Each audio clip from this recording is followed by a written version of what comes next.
Hello everyone, myself Rajesh. I'm an audiologist from Asian ENT Begumpet. ఇవాళ మనం myths and facts గురించి తెలుసుకుందాం.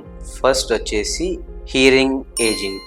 ఈ హియరింగ్ ఎయిడ్స్ అనగానే మనం చాలామంది పెద్దవాళ్ళల్లో ఏజ్ పీపుల్లోనే వాళ్ళే పెట్టుకోవాలని అనుకుంటారు. ఇది టోటల్గా రాంగ్. ఎందుకంటే హియరింగ్ లాస్ అనేది ఏ ఏజ్ గ్రూప్ వాళ్ళకైనా ఎఫెక్ట్ అవ్వచ్చు.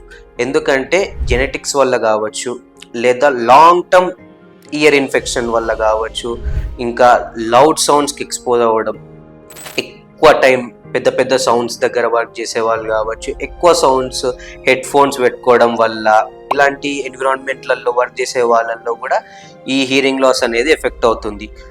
తొందరగా ఈ హియరింగ్ లాస్ని డిటెక్ట్ చేసి మిషన్స్ యూజ్ చేయడం వల్ల, ఎవరైతే చిన్నపిల్లల్లో ఈ హియరింగ్ లాస్ డిటెక్ట్ చేసి హియరింగ్ ఎయిడ్స్ యూజ్ చేయడం వల్ల స్పీచ్ డెవలప్మెంట్ అనేది తొందరగా ఉంటుంది. అండ్ అడల్ట్లలో వచ్చేసి కాగ్నిటివ్ హెల్త్ అనేది ఇంప్రూవ్ అవుతుంది, బాగుంటుంది.